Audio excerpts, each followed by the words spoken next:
Arsenal put on a masterclass against Burnley at the Emirates in showing why more additions are needed. This is the Arsenal Vision post-match podcast. My name is Elliot, Mythical Blackman, Twitter, Yankee Gunner.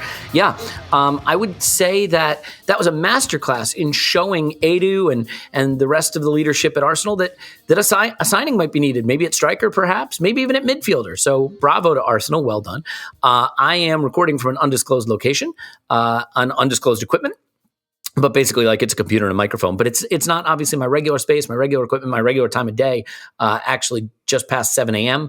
And so I, for one, am very happy to be awake and alive on this beautiful day discussing Arsenal 0, Burnley 0 at 7 in the morning. But yeah, that's what we do. That's how we roll. We're going to tell you how to shave your privates, and we're going to tell you how to get hired. We're going to do all the things we do. We've got 18 days to get through all this together. We're going to be talking transfers later on in the week. We're going to continue to do scouting videos. If there's anyone it appears we're scouting, we're going to continue to do all that. But today is about the game that really, I imagine, must have been a thrill to be at for Clive, who's on Twitter at ClivePFC. Hello, Clive. Hello.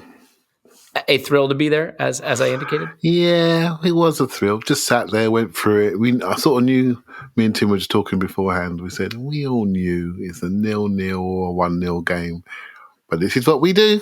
We spend our money. We eat all the food and the drinks. And we give the club everything we got, knowing what's coming.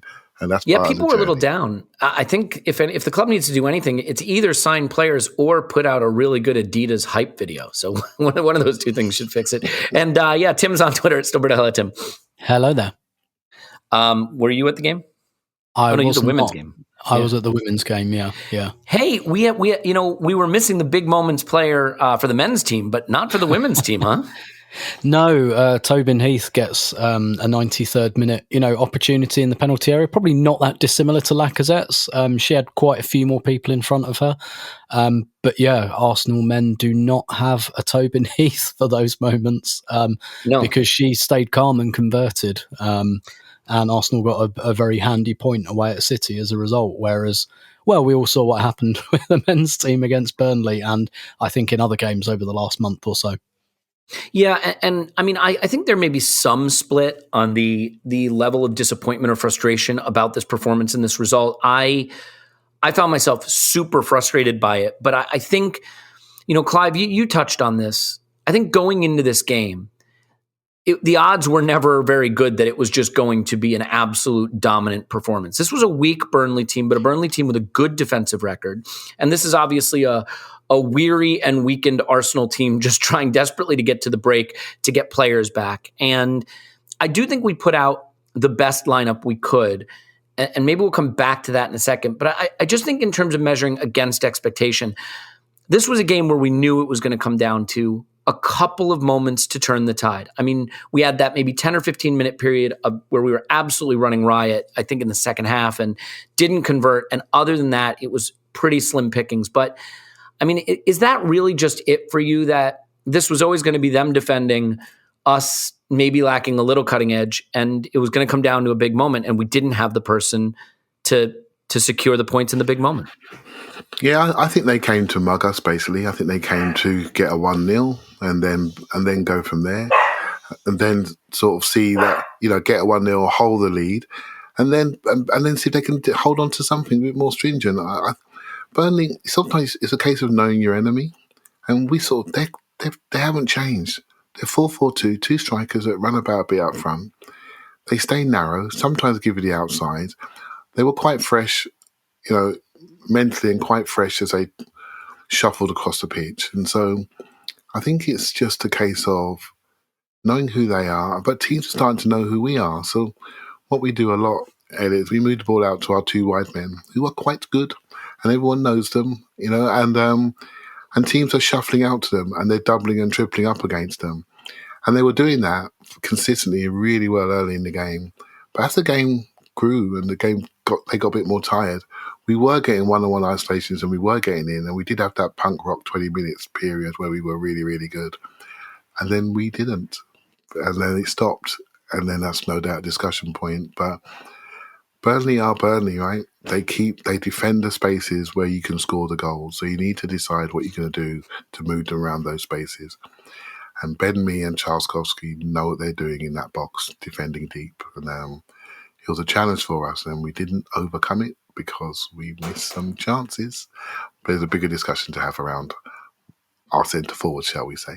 Yes, there is. Yes, there is. And I mean, it feels bad to just put it all on the center forward. I mean, I think part of it is also because he's the senior leader of that attacking group. And, you know, I thought that there were moments where Martinelli was excellent, moments where Saka was excellent. During our best period, Smith Rowe had his best period before being taken off, which maybe we'll come to in just a little bit. But there is that sense that the old head in the middle, that striker guy, you know, yes, he flubs the best chance, but just that's someone that we probably need a little more of that big moment end product from. But Tim, let's roll back a little bit in terms of the lineup. I think the first half, you know, we looked a little blunt, and you look at the lineup we put out, and I do think that this is a game that's going to call into question some decisions that were made just sort of strategically with the squad. I think on the Instant Reaction pod, Scott made the point that, like, there are problems here that weren't unforeseeable, both at midfield and maybe at fullback. And I can't help but look at this game and maybe the last series of games and say a lot of this probably would have gone different. I mean, heck, Thomas Partey probably wouldn't have played against Liverpool. Like if we had someone like an Ainsley Maitland-Niles, and I know we've talked about it again, I don't want to make it a huge talking point, but I really do find it hard to believe that Maitland-Niles couldn't be asked to say, hey, give us one more month for the club that raised you. You're going to play every game. You're going to be hugely important. And then you're going to go start your new adventure. And I find it hard to believe that after playing a crucial role for Arsenal through January, that a team would say, well, now we're not interested. But before we get to some of the challenges on the pitch in the first half, I mean, how do you look at the team we had to put out and the way we've had to run through this period as it relates to some decisions with the squad, especially that one? Yeah, I think that one, you've got to look at it and say it's a big mistake. It's as simple as that. Whatever reasons you find for it, it's a mistake. It stretched the squad. It meant that we had to play Tomiyasu at right back, and now we've lost him. We lost him for this game. And it meant that we've had to throw particularly Thomas Partey. I think Xhaka probably would have played at Anfield anyway. And to be honest, I find it difficult to blame a Xhaka red card on anything else. But, you know, like we wouldn't have even needed to keep Maitland-Niles until this game. We only needed him until like the second leg of the Liverpool game. He could have got on a flight to Rome the next morning and done the deal. And you're right, like, just play these 4 big games for us and then go and play for Roma. That's fine. And you know what? Even if he's like a little bit upset by that, fuck it. He's our player. He's under contract. We're paying him. Like, I feel sometimes we're a little bit, I get it, in an attempt to be understanding about situations and things like that. You know, as I guess a little bit of a blowback to people who talk about footballers like they aren't humans. Sometimes we go too far the other way. And it's like, sorry, if you go to work on Monday and your boss asks you to do something, you do it. You know, assuming it's within your job description, you do it. Or hitting me at a time when that resonates very deeply. So yes, yes. Well, yeah. In a hotel for a week, yeah. Like that's what working life is, right? You're paid to do a job and you do it. And I feel like sometimes in an attempt to not be like those people who talk about footballers like robots, we go too far the other way. So even if Maitland-Niles wasn't happy with that, tough shit. Do it. We'll let you go in like 2.5 weeks. You'll play 4 games in a row. That will be absolutely fine. Like, you're not gathering rust here. You'll be an important player for us. It will be good for you. It will be good for us. And, you know, if you're upset about it, well, you know, in 3 weeks, it won't be anyone's problem anymore. So at the time when it happened, we discussed it and I thought, okay, maybe I'll hold off because surely there's someone coming in. To let that happen with no one coming in, sorry, mistake, costly, simple as that. And the manager and the technical director have to own that. Someone sent me, it was Ole Gunnar on Twitter, sent me an interesting tweet actually about this because, you know, we've burned some of our squad players this month. And I guess I'm conscious that I have criticised Arteta for flip-flopping on some of the squad players and not making firm decisions over them. So I'm not upset per se about, you know, someone like Maitland-Niles going. I think it clearly had to happen. but you replace them. Like that's the thing that has to happen. And it kind of feels like, I think one of the interesting challenges for Arteta, we can see the next stage of this squad build, midfielder, striker, but filling out some of those squad players, because like a lot of our squad players are going this summer. Nketiah, Chambers, El Neni, all out of contract. Kolasinac is gone. They need to fill those squad roles again. And how does Arteta manage squad players? Because there seems to be this, you're either all the way in or all the way out, but you can't have 25 players that are all the way in or all the way out. You need squad players. And Ole Gunnar, he sent me a really interesting tweet, which was, in an attempt to be decisive, has Arteta, well, he said that Arteta has forgotten that part of management is managing grey areas. And I thought that was a really interesting comment. And like I say, I know it's difficult because I know I've complained about him like not being decisive about these players sometimes. But this, I'm sorry, they dropped the ball on that one. Regardless of the reasons, I think it's cost Arsenal pretty dearly. Well, it can kind of be both, right? Because in a way, we could have been decisive with Maitland-Niles in previous windows when there was actual money being offered, I think by Wolves at one point, collected the money and known we had to replace him. But by not really making a decision, we wind up in a situation in a January in the middle of a season when depth is an issue, then feeling like we've got to let him go when we can't replace him.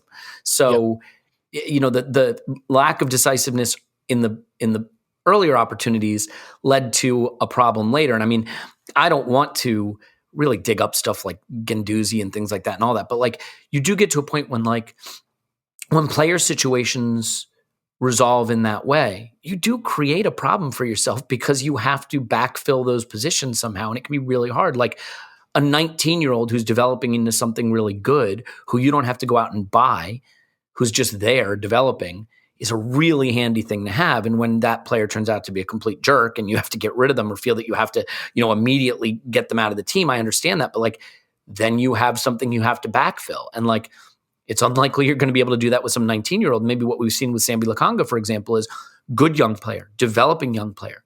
Is he ready to be a starter in a single pivot in a Premier League midfield? And I think we're getting the answer that maybe not quite yet. And again, that's not to say that he won't be excellent. I think, being in a double pivot with a Partey or a Xhaka next to you is very different than standing by yourself between the lines against Premier League opposition. And I don't think it went very well. And Clive, I do want to talk about some of the challenges we faced in the first half as a result. Burnley wanted us to go out wide, and we were more than happy to do it. And I think we sort of burned the first half for two reasons for me. One was, I think, just a lot of getting it up onto that left-hand side, which was very congested between Smith Rowe, Martinelli, and Tierney, and some really pretty hopeless crosses into the teeth of their defense, the strength of their defense. And the other thing is, and I'm curious if you saw it the same way, I really felt that Sambi spent a lot of time standing in the shadow of his markers, that he did not really know how to show for the ball in a way that he was available. And as a result, we could very rarely build play through that area of the pitch. As a contrast, against Manchester City, who are pretty good at this stuff, Thomas Partey was our leading passer. In that first half, Sambi was our fifth leading passer, I believe, fifth or sixth. So I just think that role was a struggle for him. And as a result, we went to the areas that Burnley wanted us to play. All right, so let's talk about centre midfield. So let's talk about central midfield. Let's talk about it, shall we? I think let's focus. Maitland-Niles always made us feel comfortable. When he was in the squad, he can play left back, right back, wing back, both sides, and play centre midfield. Valuable player that we've mistreated over many, many years, and he's had attitude problems, we believe. And finally, he wants to go and play. You know what? The manager said, you deserve to go and play. The real issue is the fact that our de facto captain got himself sent off, right? The other issue was the guy that we got lucky with, our same Thomas Partey, coming back with no missing Premier League games, gets himself sent off for the first time. To us, two senior 28, 29-year-olds were not available. If they're available, we're not having this discussion, right? So on the centre midfield thing, there is no other team of our level that's playing a 21-year-old in a lone midfield pivot to basically run our attack from deep. No one else is doing it. If you look around the top leagues today, you got Jacob Ramsey, who's playing in a free off the left for Aston Villa. You got Curtis Jones playing for Liverpool sometimes as a 21-year-old. You look at the Chelsea guys; they're not going to have anybody at that age in the middle of their midfield. Look at Man City; they got Rodri Fernandinho, 36-year-old warrior. Right? They're not going to have a 21-year-old holding their midfield.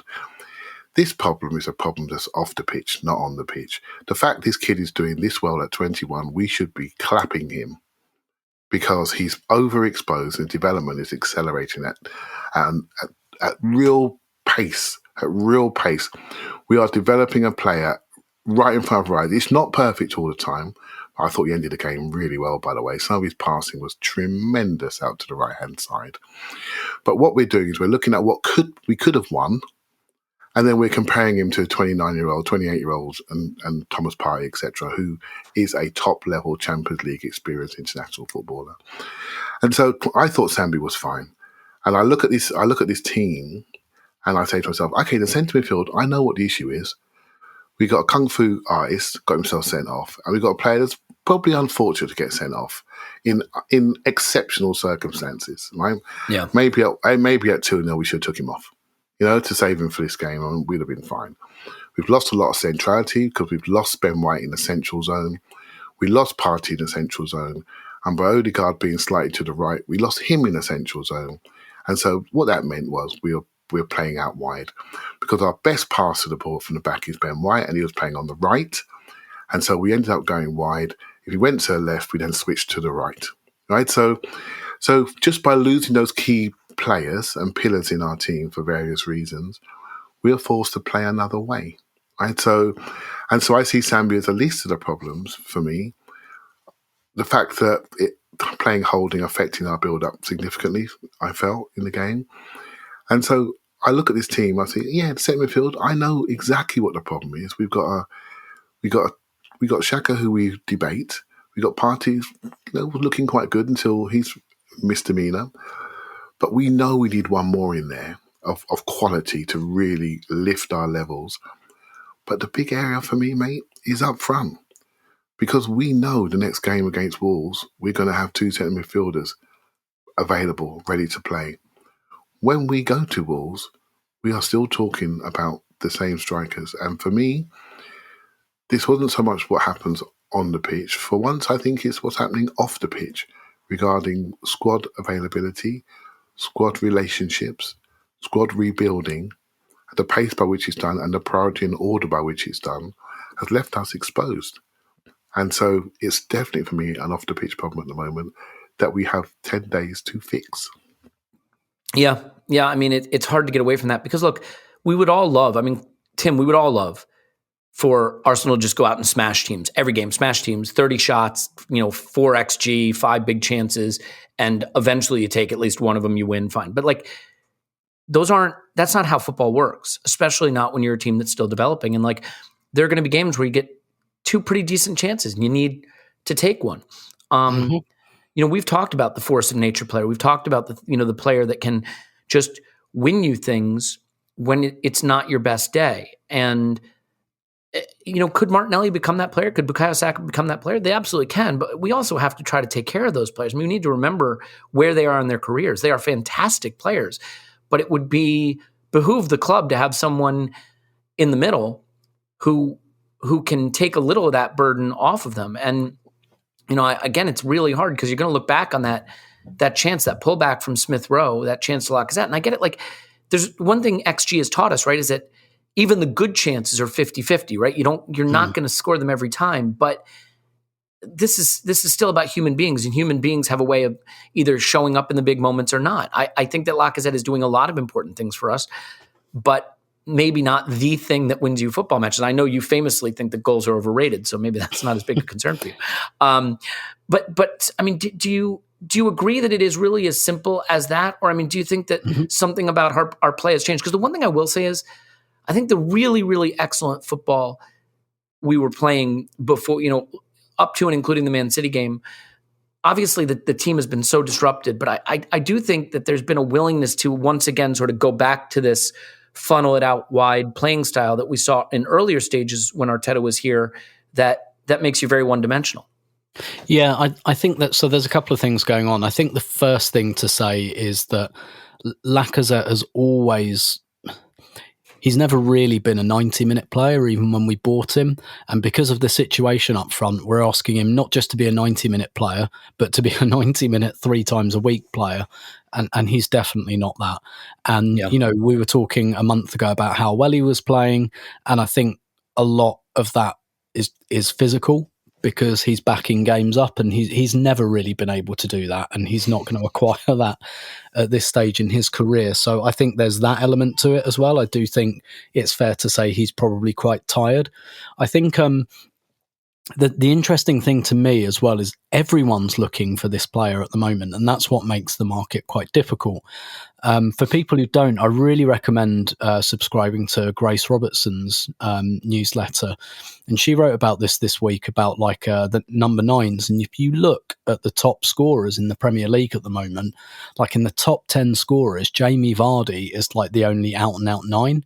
It's full of players like Smith Rowe actually is in there. I guess Ronaldo's a 9 now, but Salah, Mane, Rafinha, Son, players like this are scoring the goals at the moment. And, you know, City wanted Kane and then wanted Ronaldo, and Chelsea spent a fuck ton on Lukaku to be this player. So a lot of teams are looking for this like exclamation point player at the moment, and none more so than Arsenal. And when you look at the last month, Nottingham Forest, tricky away game, not playing very well, 0-0, chance falls to Eddie Nketiah, misses it.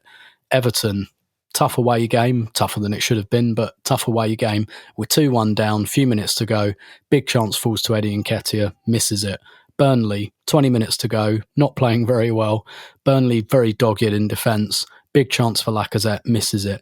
If even 2 of those go in, Arsenal's season potentially looks very different at the moment. So I think that really makes your point for you, Elliot, that we didn't play well in any of those games I've referenced, but we still made a chance in all of them to get something more than we did, and pretty much missed it every time.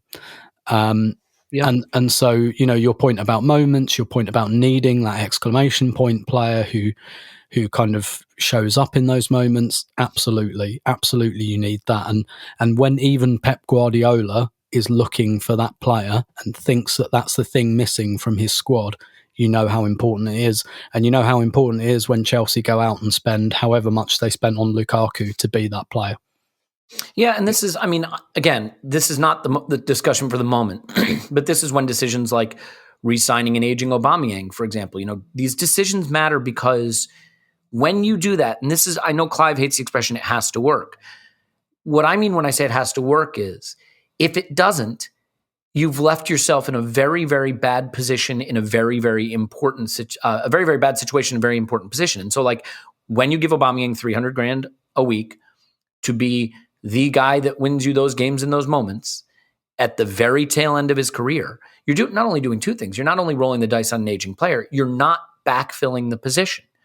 And so now we have a situation where we don't have the guy we really want at that position. We're trying to buy him desperately in January while still having the guy that's on $300,000 a week who's not going to participate for us. So these things are really difficult to solve. Clive, I don't want to pick on Kieran Tierney because he's such an important player. But I mean, as you look at games like this and you look around the pitch and you see 20, 21, 21, 22, and you say, who are the guys that have the experience in their position, playing in their preferred position that can really make a difference? You know, Lacazette, all right, didn't get it done. Kieran Tierney would be another one. And I think he's a very important player and probably an underappreciated and undervalued player because we liked some of the energy and drive and chaos that Tavares brought when he was playing earlier in the season. But like, I didn't think this was a particularly good Tierney game. I thought there was a lot of hit and hope crossing into, you know, the portion of their defense that's the easiest for them to handle. Not a lot of, you know, his cutbacks that he can be good at. He wasn't looking to cut inside, but he just felt the left-hand side didn't work particularly well in the first half in general, because it felt to me like Smith Rowe, Martinelli, and Tierney were kind of just all in the same zone, and it didn't really cause Burnley a lot of trouble. And Tierney in particular, I thought, was a little one-dimensional. So maybe I'm missing something there, or I'm being a little harsh on him, but I'm curious how you thought maybe he did, and that left-hand side in general, because we had a huge left hand bias in the way we attacked, but I thought it looked very congested and we didn't have a lot of joy getting through, especially in the first half. Yeah, first half floated away a little bit. We played okay, a little bit slow. The reasons for me for being slow is I felt that from the back, I felt that Rob Holding had too many touches, and he just needed to get the ball out of his feet quicker and get it to Ben White quicker. He was fine passing to the left, but passing to the right, I felt he did it. So he struggles to pass out of his body, open himself up. And with Ben White, when he's there, he can do things with both feet. And I felt more people are in play and they move better. So we were, by the way, Burnley are rubbish, right? So there's not an issue here with our players. They jog through the game at the back. So on Tierney's side, so we play in pods, didn't we? I said it on the instant reaction. We play in pods, so we have Martelli, Smith Rowe, and Tierney on that side. Smith Rowe was very conservative early on in the game, and I was worried about him, actually. I said it at half time. I thought maybe Eddie should come on. We play two strikers and basically have Lacazette doing what Smith Rowe was doing, but get Eddie into the box because Lacazette's got some sort of phobia, right? So Martelli, again, a 20-year-old, little bit leggy, not perfect on the day. And Tierney doing his thing. I think what I saw, and I know I heard James say it earlier, and I can't help but repeat it because I felt the same, was the style of crosses that we were putting in. We needed to smash the ball in low, test them a little bit more. But to do that, you need to have people moving in the box. Do you remember any near post runs in this game? Anybody collapsing the defence? Anybody trying to move people around? We weren't. We don't want to be in there. We don't want to be in there. And this is the problem. So you focus on the crosses. Fine, that's your prerogative. We put in, I don't know how many, 20, 30 crosses we put in. For me, 30 if you count the set pieces, Yeah, so, and all the corners were on point. They won them all, right? So, but they weren't far away. You know, we won a few. Rob Holding always does one of his clearance headers over the bars. We wanted to head it in. But yeah, for me, it's your movement in the box that causes gaps and spaces. And that's what we miss. And that's why I thought we needed. This was a day when I actually missed Aubameyang, funny enough, just for movement. You know, what Lacazette does, I'm afraid. And by the way, we do need to have a podcast on centre forwards, full stop, and what it means to us and what we think it is. Because Tim was talking some very interesting stuff there, and I didn't want to hijack the podcast, but we need a podcast on that, right? So, but there you go. Stay tuned for the Centre Forwards podcast coming soon. Lacazette, mate, he doesn't just hide behind the centre half; he hides behind the fullback as well. Right? You need some NASA equipment to find him in that box on occasions, right? So it's just not happening. He doesn't put himself into those areas where he's going to hurt.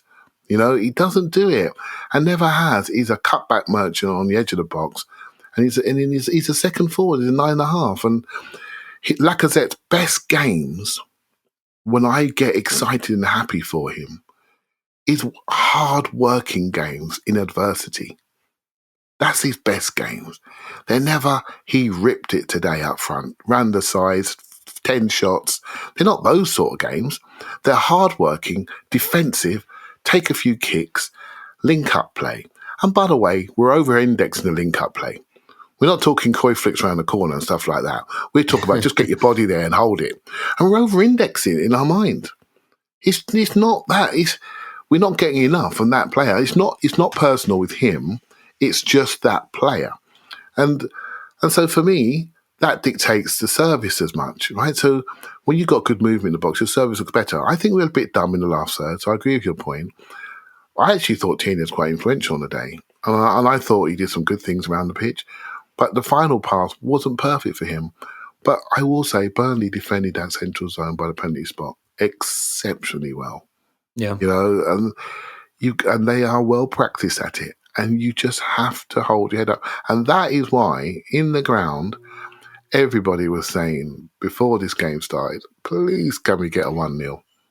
It was never a 4-0 game. It was a 1-0 They have game. a good defensive record, by the way. Like they may be bottom of the table, but I think there are like 12 teams that have conceded more goals than they have. Yeah, this is a tough journey. And because they hadn't played since January the 2nd, their brains were mentally fresh to last. You know, sometimes you can fatigue people by moving them around when they're playing every 3-4 days. But now they haven't played. They can deal with this. They've got room in the well to deal with this. And we missed our two big chances for me. We missed them, and that just encouraged them to kick on and hold out. Yeah. And I mean, look, the emotion of this game too, and the crushing nature of failing to get the 3 points here, I think was escalated by what happened in the Leicester Spurs game, because like if Spurs lose to Leicester there, like it looked like they were, and you get the draw here, you're deeply, deeply disappointed, but you're still in a really good position versus them in particular, and generally in the table, because our position in the table is still okay. I mean, there's a lot of that's top 4 gone going around, and I understand why people have that feeling. I understand we just had a month where we went out of both domestic cups. We haven't scored a goal since January 1st. It's like 480 minutes or something. Like, I get it. 1 goal in the month. You can say it however you want, but in the league, like, we're still in a decent position. But going from Spurs losing to Spurs winning to then failing to beat Burnley, the bottom team at home, it's like I do get why the mood went where it went. Tim, one thing that I think we kind of have to talk about, this is hard because I think most of us on this podcast do not enjoy this part of the conversation around football because it's just not fun. There's very little fun stuff to say about it. But they should have been down to 10 men pretty clearly, right? I mean, I just don't understand, because you can give reds for those fouls, but to not give 2 yellows, like, I just don't understand it. I don't understand. This does seem to happen quite a lot. I don't know. I mean, how do you react to it? Because my tendency is to say, okay, I get it, but still beat the bottom team 11v11. That's my instinct. I don't think you can do a podcast on that game without touching on the fact that, like, they very, very clearly should have been down to 10 men. Yeah, I think sometimes what happens with these incidents, the order in which the fouls happen is very, very important. Partey against Liverpool on Thursday, if those fouls the second was bad. Yep, are in a different order, I don't think he's sent off. I think the first one, he gets a yellow and a warning. Second one, it would be like, okay, last chance. And the opposite kind of happens here, in that the first one isn't punished, right? And then he gets a yellow for the second one, and you think, ooh, or was it? Yep. I can't remember if it was the other way around or if the first one was particularly egregious. The first one's not punished. I think it was the elbow to the face of Lacazette, right? Yeah, yeah. It's not punished at all. Yeah, and so it's a weird one, because on one hand, I don't think it's an absolute scandal. It was to Gabriel. I apologize. Right, yeah. It was to Gabriel. Yeah, and honestly, right. Can I just ask you a question? Like, if Gabriel goes down theatrically there, yep. It all turns out different. He's too honest. Yeah, definitely. And same for Tierney, by the way, because I believe they reviewed that decision and decided not to interfere, basically. Not necessarily that it wasn't a red, but that it wasn't a clear and obvious error. And Tierney, like, sorry, mate, stay down, do a Lacazette, stay down, hold your ankle. The amount of times you see challenges in games where the referee's not going to do anything, and then he sees the player going down and he goes, oh, okay, I'll book it. Like, I know you like your hard man image. I know you like wearing your short sleeves and all of that. Go down, stay down, okay? Get him booked. Just as simple as that. Like, it's a booking anyway. Like, you're not diving. You're just letting the referee know. A little bit like when someone gets a handful of your shirt in the penalty area, right? And it's not enough to knock you over, but you go down to draw attention to it. Just little things like that. Like, that means more than, you looking like a bit of a hard man, basically, is what I'm saying there. Yeah. So I want to be consistent. I've said before, I think the ceiling for red cards should be higher. So, like, in general, like, I'm not absolutely disgusted by it. I think on another day he could have got sent off. It does feel, and I think with a lot of evidence, it has to be said, because obviously we're Arsenal fans and we're emotionally involved and we're biased and everything, but I think there's a lot of evidence that Arsenal players get sent off for that. And there was a stat doing the rounds about Burnley not having had a red card for like 3 years or something, and you look at 111 games, Tim. Yeah. Can you believe and you that? think, fucking hell, really? Like, really? And so it does show you that there is too much refereeing on reputation. And I think it does also show you that I think it's quite easy to give Arsenal players red cards. And I don't really know how you solve that, because, I'm not, like I say, I'm not really like disgusted or outraged by it, but it does feel a bit like Arsenal players have had a lot of red cards for like quite a bit less than that. And it does feel, not just feel, I think it really looks like there is a very strong, like, oh, it's Burnley and that's what Burnley do, so it's all right. And it's like, no, fuck that. You don't referee like that. Sorry, you referee based on what you see. But like, in general, I'm happy for the kind of the ceiling for red cards to come up, and I think like really bad tackles should be sent off. But like the 2 booking type stuff, I think there is a bit too much of that. But I'm not under the illusion that this is some kind of new standard that's been set. I think it's just a Burnley player, and the referee thinks, oh well, it's Burnley, that's what they do. Yeah, it is pretty ridiculous. I mean, when you look at some of the really, really borderline stuff we've had players go for, and you look at some of the stuff that Burnley got away with in this game. I mean, Lennon should have been carded too. He got away with a ton of shit. They let the goalkeeper time waste. And like, I do want to say one thing though about them going down to 10 men.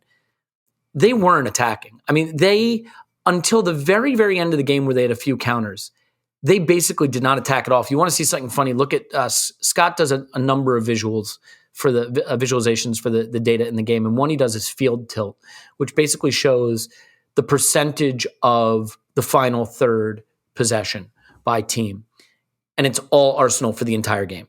And like, my point about this is that had they gone down to 10 men, I don't know that changes the problem we had to solve. The problem we had to solve wasn't defending them. The problem we had to solve was cutting them apart, opening them up, getting in behind, getting through. So I don't know that changes much. I do want to get off this, go to the second half. There's some big stuff to discuss in the second half and the substitution stuff. But Clive, do you want to finish on the refereeing? Because I know you want to keep players on the pitch. You've told me I do. I want to keep players on the pitch. I don't want to see games distorted unless it's a violent act, right? And overtop the ball or something violent.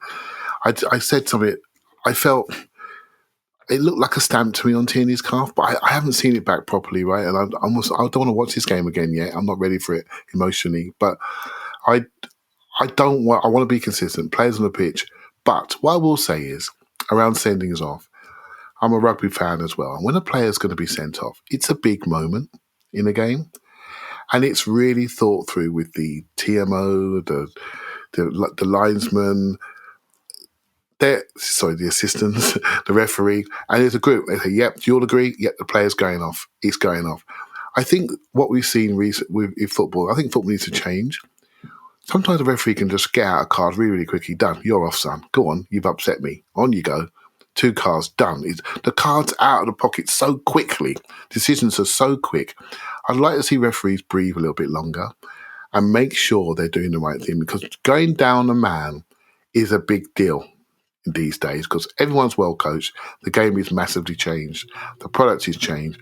Before you do it, make sure it's done for the right reasons.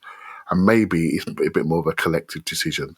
I think football needs to think about that a lot more, and not just these emotional cards that come out and suddenly the game's changed. So in this game, I'm absolutely fine that Burnley stayed to 11. And if somebody thinks they saw something more violent than I did, and as you say, Elliot, it would not have changed the game in one iota. We had a low block to beat, and that was it. Yeah, so while I get the sense of injustice, and I tend to agree with it, I think in terms of what it would have done for the game, I'm not sure we would have had a different problem to solve. It is, I think, the real meat on the bone, though, for discussing this game is some of the stuff that happened in the second half and some of the substitutions.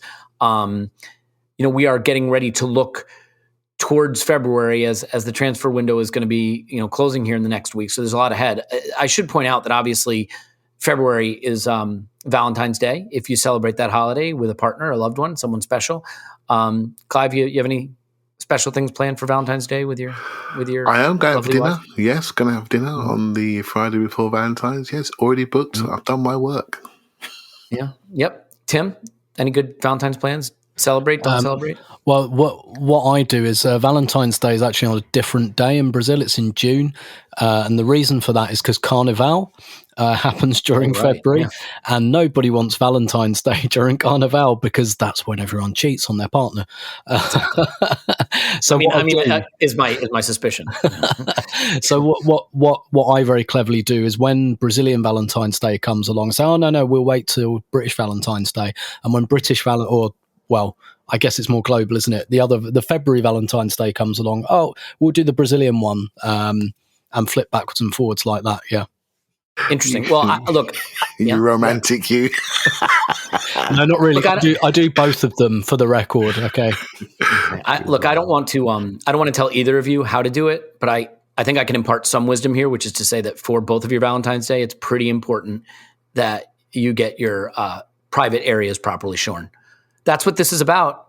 Oh yeah, this was always just a long lead into the Manscaped promotion. I mean, I think you know that. But don't turn this day of romance into Independence Day, is what it says here.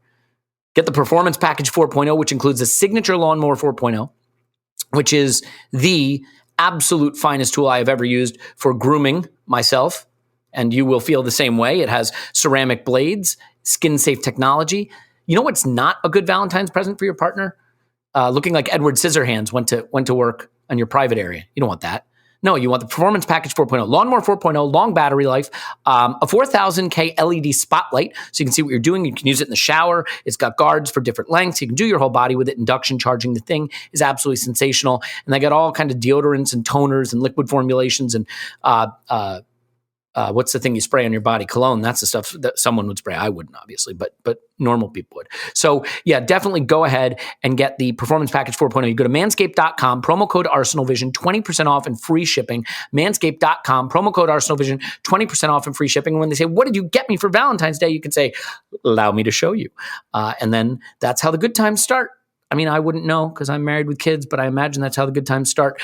But maybe you're not celebrating Valentine's Day because you devote your life to work like I am currently doing. And if that is the case, you might need to hire some talent. I know Arsenal needs to hire some talent, that's for sure. If you don't have the right players on the field with the right skills, you can't win.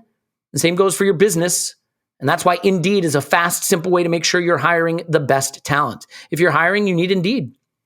Indeed is the only job site where you're guaranteed to find quality applications that meet your must-have requirements, or else you don't pay. Instead of spending hours on multiple job sites, hoping to find candidates with the right skills, you need one powerful hiring partner that can help you do it all. With Instant Match, as soon as you sponsor a post, you get a short list of quality candidates with resumes on Indeed that match your job description, and you can invite them to apply right away. Plus, you only pay for quality applications that meet your must-have requirements. Imagine if it was like that in the transfer window. Imagine. You only pay if they're good. That's how transfer should work, I think. Well, anyway. Indeed makes it easy to hire great talent. According to ComScore, Indeed is the #1 job site worldwide. Join more than 3 million businesses worldwide that use Indeed to hire great talent. Start hiring right now with a $75 sponsored job credit to upgrade your job post at Indeed.com/BlueWire. Offer valid through March 31st. That's Indeed.com/BlueWire to claim your $75 credit before March 31st. Indeed.com/BlueWire. Terms and conditions apply. Need to hire? You need Indeed. Clive, is that enough of that? It is, sir. It is. Clive, yes. Indeed.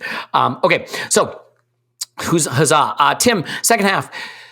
We'll get to the substitutions in a minute. I mean, obviously, we had that period where I thought it was going to happen, and it is so unfortunate because I do think for a game where people are going to come away really pissed off and aggravated and feel like we stink and all that stuff, like that was a really good period of football where we were just cutting them open, had them on the ropes, created good chances. It all sort of clicked, and I think in part because the young players who had been a little muted, Martinelli, Smith Rowe, Saka, I think Odegaard was really, really good during that period too. They all sort of came into the game and came alive. And I'm sort of curious if you have any thoughts on who or what or why that period was so dominant for us and what changed. And then obviously like we didn't get the finish that we needed. Yeah, a little bit of injection of energy and purpose. I think probably a little bit of the positioning, sorting out particularly on that kind of left with Smith, like the Smith Rowe and Tierney thing didn't really work in the first half, but I thought Smith Rowe just came to life. I'm not sure how tactical that was and how much it was just, appreciating game state and things like that. And I'm sure we'll come on to this. I kind of think the game died a little bit for us when he went off as well. Yep, that's coming. Yeah. And look, there were some moments in the first half as well. Not many, but there were some moments where we put it together, but particularly through Odegaard. And I think that really, I'm not sure there was a massive adjustment made. Maybe I've missed something there. I mean, so I think like Burnley did something slightly different to what they usually do in that like they don't have Wood anymore and they didn't have Barnes. So instead of going high to their attackers, they were going for the channels, right? Instead of going for the long high ball, they were just pumping the ball into our channels. And I kind of think that maybe we just became a little bit more, I don't want to say cavalier, but I think we were a bit more cognizant of the threat that Burnley were actually posing. And maybe lost, I guess, a little bit of the handbrake. But honestly, I think probably a lot of it was just momentum as much as anything. Maybe someone smarter than me tactically spotted, some kind of adjustment or something like that. But I just think it was maybe, Arsenal getting into that period of the game where, you're warm, but you're not tired yet. And I think we look very tired in the last kind of 15 minutes or so, which maybe that, along with the substitution, I think probably prevented us from sustaining that momentum. But I can't say I spotted anything like tactical that was very, very different. I think it was maybe just like an amalgamation of, like usually something happens to lift the game, right? Like sometimes it might be a tackle, sometimes it might be a pass, sometimes it's like a feeling of injustice about something, but just something lifts the game a little bit. And I think that started to happen. And then I think we kind of killed it with the substitution. Yeah, I mean, I agree with that. And I think, with Smith Rowe in particular, he started to do what he does best, was, sort of get on the ball, straight runs with the ball at his feet. He hasn't played a ton, and I don't think he's looked fantastic, but it's worth pointing out that the guy had been used mostly as a sub for a long period of time, and he started the game pretty static, and I don't think he really understood what his role was there in the left side of the three. And he came into the game in that period. And so I am surprised he came out, because once he started to get on the ball and understand his role and look like he was really coming alive in the game, we did look a lot more dangerous. I also thought that, we were varying what we were trying to do. Odegaard floated some really nice in-swinging crosses to the far post, and Martinelli almost got to one. So I think we were starting to figure out how to pick the lock a little bit, Clive. But I mean, and maybe there were a few decisions that were wrong. Like Saka's becoming more of a shooter, which long-term is going to be great because he's going to be more of a goal scorer. But there was one where we had a really, really good attack, and he chose to shoot it right into the shins of the defender when he had players he could give it to. And obviously Lacazette missed the one chance that he had. And there were just a few moments when I thought a better decision or a better touch or finish obviously could have made the difference. There was one, I feel like there was one really exceptional save. From the corner, flat corner from Odegaard. Oh, yeah, Smith Rowe was a second man run, and he fed it through a group of bodies, and that could have been the moment right there too. So, do you have a thought on why that period was was our best of the game? What changed? Yeah, funny enough, I was just having a chat with my boy about this, and he gave me this. It's not me. He actually said that the period that we were hot in was the period when most of our better players got hot together. And I think that was the key. There were moments, and individual moments earlier on, but not enough people playing in groups. There was one rat-a-tat move in the first half where Odegaard had the shot. And that was the first time we saw like a collective group break through them. It was very individualistic at the time and waiting for somebody to do it. And every time I go to a live game, you come away with different feelings, right? And whenever I talk about Smith Rowe with you guys, I'm pretty cool about him. I can, obviously you can see his talent. But I just think, I can always see Saka from a distance, always see him, right? So when I go to the game live, I can only see Smith Rowe. I mean, he is, I'm telling you now, when he gets his body right, we have got one hell of a player on our hands here. The way he receives it, turns around and goes. And when he goes, he is gapping people. You look at Martinelli, you think, well, he's quick. He's obviously quick because of his cadence, his movement. Same with Saka. Same with Aubameyang. They're quick. Just to look at their bodies. Smith Rowe, he is quick. And he is very intelligent. And a big reason why we were good for that period was him. He's the memory I walked away with. I just looked at him and thought, you are a difference maker. And Tim, we were speaking earlier, weren't we, about Tobin Heath, and mate, that's who this guy's going to be. He's going to be a difference maker in that inside fourth channel into third channel, and he's going to make a difference because he literally just surveys the game, looks at it, and then he's got the ability now and the size. He looks taller to me and bigger and stronger to say, yeah, I'm having it now with you, and I'm going to take it and turn around and run at you, pop it off, run past you, receive it here. When he gets his fitness right, we have got a player that's going to be very, very difficult to ignore. That was my walk-away memory from the game. And there may be reasons why he came off that we're not aware of, but man, it did feel wrong. It did feel wrong when he came out at that period of time. And the moment I saw it, I thought, well, they're not dumb. They can see what I've just seen. There must be a reason behind it.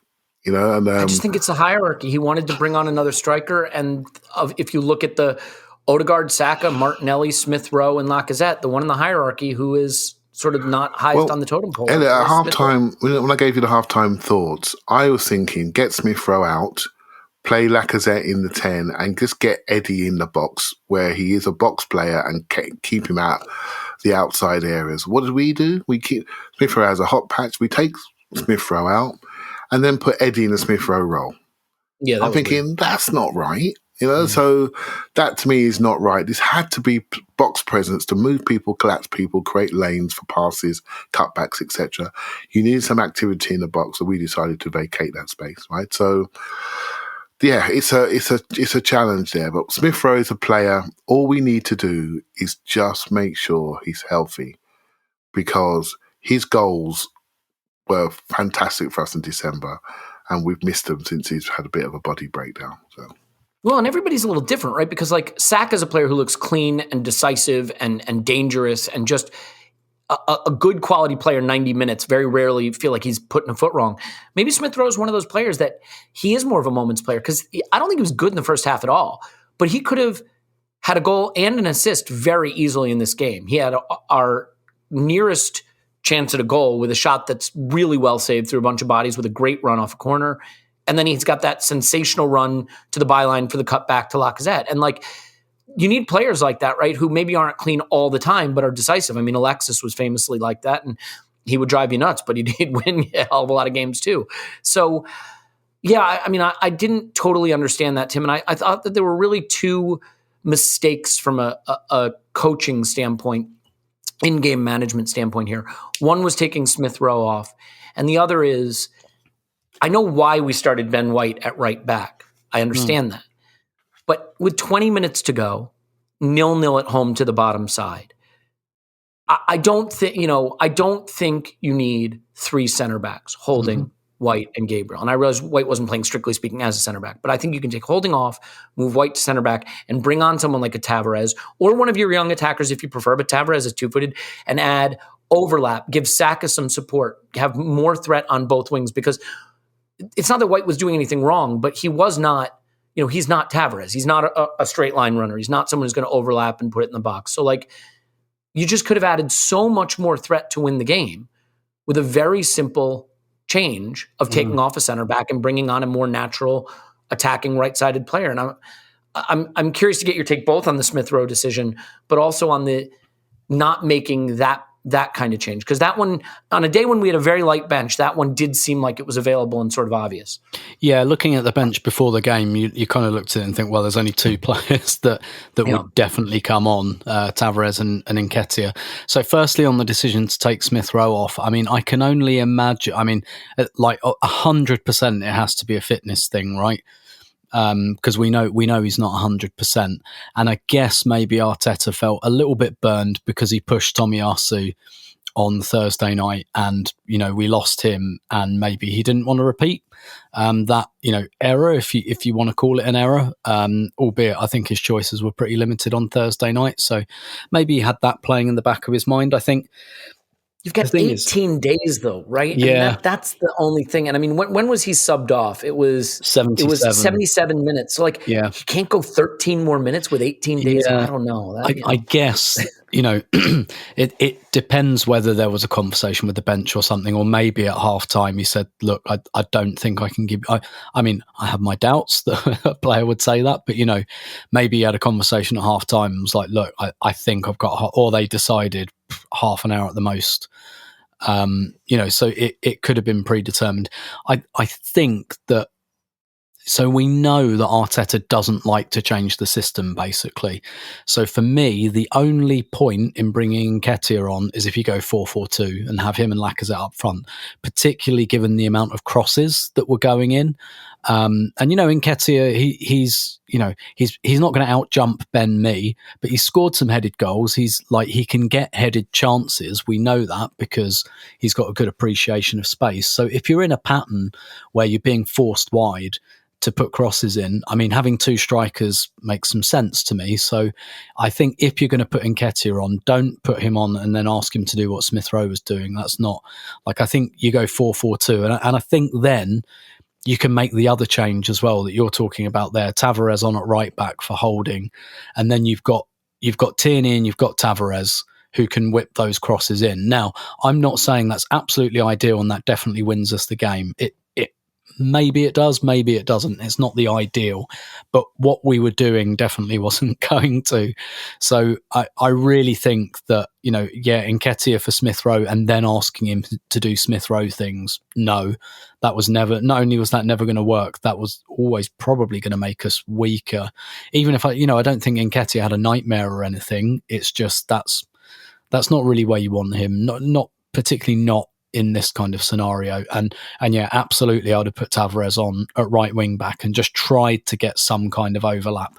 And even if it's not, Tavares whacking crosses into the box, we could see that Saka was getting isolated.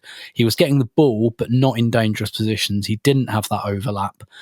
And yeah, I was disappointed not to see that. I have to say, before the game started with White at right back, I know we were forced into that, but I thought that might be a good weapon for us. And the reason for that is I thought, when you're playing a 4-4-2 block like Burnley, you've got to move them around with the big switch. And I thought, actually, yes, Ben White has got that big switch. So even if he's not going to overlap, him hitting Martinelli, I mean, think back to that Martinelli chance against City where it's Ramsdale who just whacks the ball out to Martinelli and, moves like City over to one side and Martinelli got Cancelo one-on-one.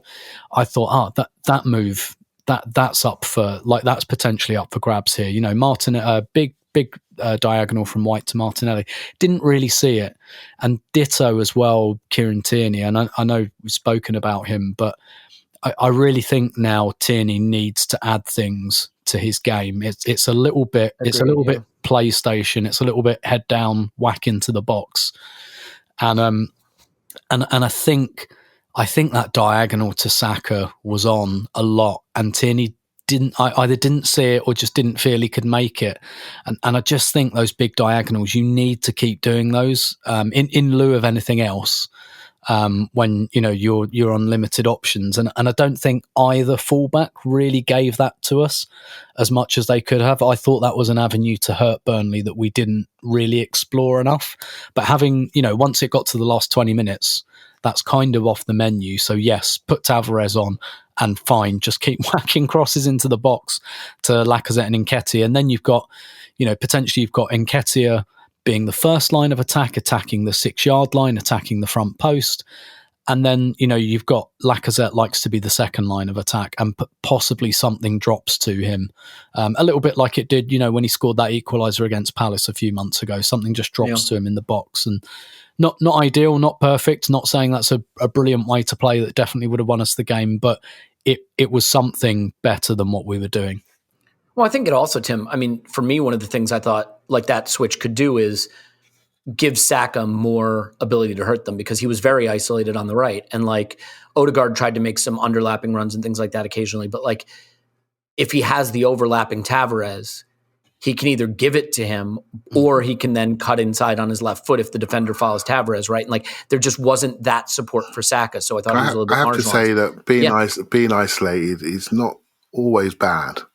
Right, not isolated against two men is. I want to be isolated against three men, because if he's isolated against three men, no, but someone's open. Exactly, Elliot. You've about nailed it. Arsenal left him one-on-one consistently. They wanted him to have the ball in those spaces, Kyrie Irving style, one-on-one. We'll leave you alone. Do your magic. You normally get it out of there into the box. I think that was the bit that went wrong when he went into the box. When he come out of there, he ran across people, got fouled about 4 or 5 times the edge of the area, got free kicks. Yeah. There were so many switches to him from the left-hand side. I think your Sambi point hit some beautiful. To be fair to Sambi, Yeah. by the way, just since we did pick on him, in the second half, Sambi started pinging some beautiful switches to Saka in space on the right. Just in to the add end, that. Saka was so exhausted he could barely lift his leg to cross the ball towards the end. Seriously, he couldn't get any distance. He got 40 odd passes, I believe, switched out to him. That's a lot. Right, that's a lot of passes, right? So he did his absolute best. I do take your point about Nuno, though, and we're talking about some of the off the pitch stuff. That's a bit of a worry to me that he didn't see any minutes in this game. He should be trusted in this game as a senior professional, and that's a worry. So I know there are people out there when we lose or don't win, people bring up names like Saliba, Guendouzi, Ozil, Aubameyang, and all the relationship issues that happen. I hope we've not got another one pending here, because this one's important. This boy can play. Paul He's thinks got a so, massive. just for the record. Sorry again. Paul thinks there's an issue there, just for the record. Yeah, I hope there's not an issue there, because he can play. He's young. He can play. He's had a massive impact. So much so that Man City were looking at him. He's got a lot of physical potential, and in these sort of games where no one's attacking, and you just need to have some raw chaos factor to go forward and put people under pressure, I would have thought he'd been perfect for this game. And for 25 minutes at the end, and that disappoints me actually. So I do take that point, Elliot, and I agree with it. That you and Can I stay with you for a second, Clive? Just curious. Tim mentioned Ramsdale, and it does occur to me that he had another one of those sort of weird games where he almost punched into his own net. He kicked long a few times, like when we were chasing the game in the second half and they weren't pressing us. He kicked long a few times to Saka that just came right back at us. I mean, he was 50%, I think, on long kicks, which I don't really understand doing when they had dropped away. I thought it was edgy. I thought it was another mixed game for Ramsdale during a period where he's had a few eyebrow raising situations. So, anything there for you? Yeah, I've been saying it a little while now. He's edgy at the moment. He's edgy. He's a little bit, getting away with a few things, shall we say. But he's so engaged in the game that he can get away with it. He's so agile and so athletic. He had some adventurous times off his line as well. Yeah. It's almost like you can almost see the Liverpool. Remember the Liverpool goal when Xhaka got sent off, and some people were saying he should have come. Well, he's started to come now, and it's a bit edgy, but it all worked out for him. He is literally learning right in front of us and adding layers to his game. Before he came here, we didn't know he could kick it. You look at his numbers now, kicking-wise, they're pretty good. Now we expect him to be sticking on the sixpence. He's learning his craft as a 23-year-old in front of us, and it's going to be moments. I think this 2-week break was going to do him a lot of good. It's a shame. I think Gabriel's been picked by Brazil. Is that right? I think he has. He's the only player that may not be there. I wish he wasn't going with Brazil, because he's somebody else that looks like I just need to sit down for a week. Do you know what I mean? I just need to sit down. I'm fine. I can still do my job. But that crisp decision-making, that sharpness is just a little bit off. A lot of these players that we have in our team have been overexposed many, many games in a row. We're the youngest team in the league, and they're good players. But they look like they're a little bit mentally tired. And I can't wait to see them when they come back from this break, hopefully mentally fresh and physically fresh, and we'll see the best of them. Can I just add quickly on Ramsdale? I think I'm not massively worried about it. I think there's a moderation issue there. We know that he's an all-action goalkeeper. He likes to be involved. He likes to make firm kind of actions, and that's great. 90% of that is great, exactly what Arsenal needed. Sometimes maybe he tries to get involved where he shouldn't. That's just an experience issue, frankly, and the more football he's playing for Arsenal, the more quickly that will happen. There are times when you don't need to engage and get involved, and those times usually they're few and far between. But it's just a moderation issue, isn't it? When you're in your 20s, you go and get pissed every weekend, don't you? Because you can. And then when you get into your 30s, you think, do you know what? Maybe I'll only do that like once every couple of months. And that's all this is. Like he'll work that out. I think he might not. He might just always be this player. But yeah, it's just an issue of knowing, do you know what? Actually, maybe I won't throw myself at that. Maybe I won't go for the big hero ball here. I don't think it's a big deal personally. Agreed. Yeah, no, I don't think it's a big deal either. And I think these big personality goalkeepers, the elite best goalkeepers who are good with the ball at their feet, who make incredible saves, the Allisons, the Edersons, Ramsdale, like their mistakes tend to be calamities and kind of hilarious because they are higher risk players. They have the ball at their feet more. They might try a Cruyff turn. They might try to stride out into the midfield and play a pass from 40 yards from their own goal. And so when an Ederson or an Alisson makes a mistake, it's almost hilariously bad because they're putting themselves in unusual situations. The real mediocre keepers, the funny thing is it's not the calamities. It's the one they probably should have saved, but they didn't get to. And that happens a little too often, or they can only pass it 3 yards or 50, but not 15. And so you have to take the rough with the smooth with these kind of keepers.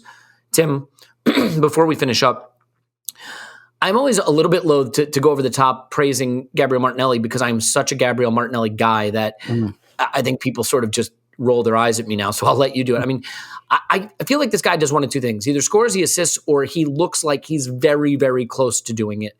And I thought Burnley just about kept him out. I think there was a floated in-swinger from Odegaard where he almost got there to head it in. But like even the little stuff, when the ball comes over his head in the air, the way he controls a ball out of the air, just so soft, so instant and on the go.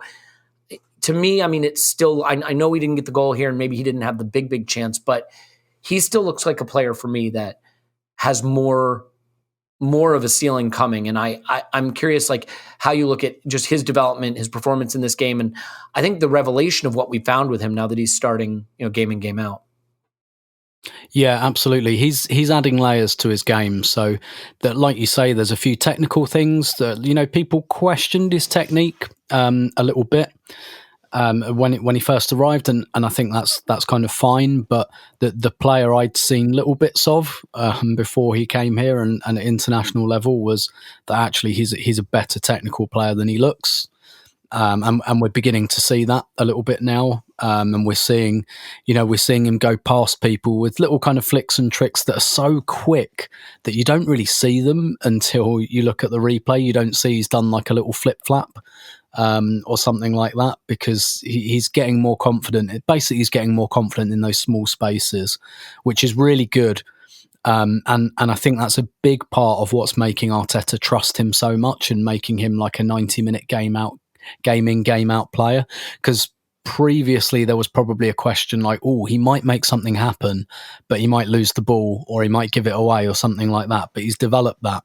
And I think what we're developing, Elliot, is a proper clutch player here. And I know that's weird to say after a 0-0 draw where we're bemoaning the lack of a clutch player. You need more than one of them, obviously. But for me, like him and Saka and Smith Rowe, like they're all just beginning to develop that, going beyond potential and becoming guys that you rely on week in, week out. And nothing shows you this more than Arteta's behaviour with this player. Now, I know we're not big on options at the moment, but, Martinelli a couple of months ago was struggling to get off the bench for a start. And then when he did start, it was like 45 minutes or 60 minutes, 90 minutes every week at the moment. And that shows you Arteta puts a big emphasis on the technical. That shows you he has no technical questions about this player anymore. And therefore, he can also develop that kind of being decisive in the final third thing. And I always felt like if Arsenal were going to win this game, he was probably going to be the player to break it open. Yeah, exactly. Yeah, I think, please, Clive. Sorry, just because I think this is an important point. Tim was talking about layers there to Martinelli, but that's what I walked away with from the game. I'm looking at these players and I can see the layers adding on to them.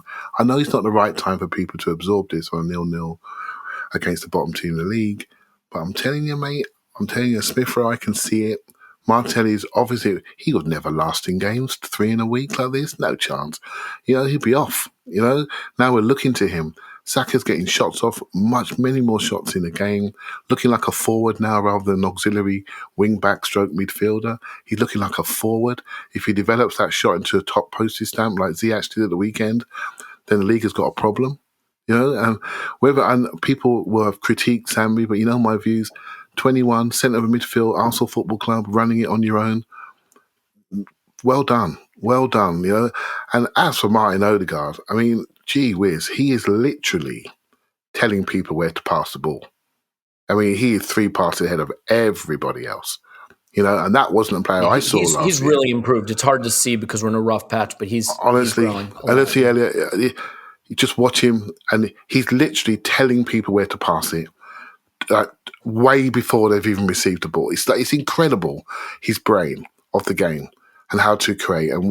And I've been so impressed with him the last 2 games because he's put himself into areas, put himself into positions that is not his strength, and he's done it with 100% commitment to get us going forward. And it hasn't worked out, but I've been more impressed with him in adversity than I ever thought I would be. And it's hard for people to accept at the moment, but these players are growing. And hopefully when they get their freshness back, we'll be able to see it with results.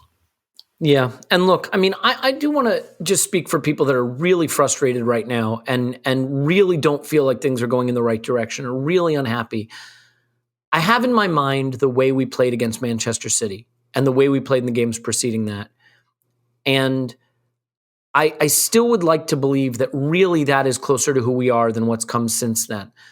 When you look at the team we put out against Forest, I mean, that's not a suitable team. And you look at the teams we had to put out against Liverpool twice and losing Xhaka, playing with 10 men in the first leg, and then, the team that was available in this game. And I'm not one who's usually the patient guy, but I find myself able to compartmentalize this stretch.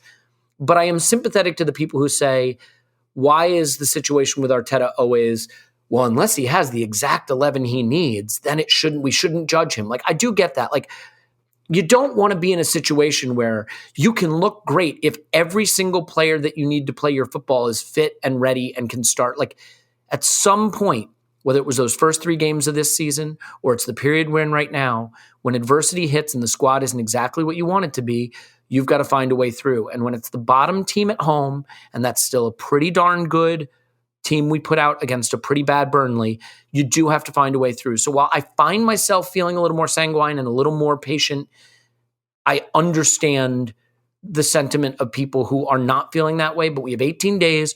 We'll see if they get things sorted with the squad. There really are no excuses from there, though. We are in a position from where we are right now still to control our destiny, so to speak. That if we win our games, if we take care of our business, we'll be where we need to be. I tweeted this out, but no one is running away with 4th place.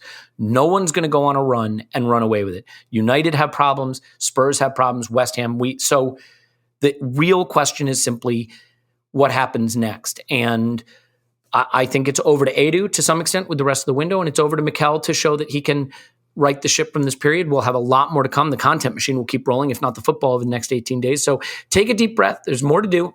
We don't have to fix it all right on this one episode. We'll fix it on the next episode.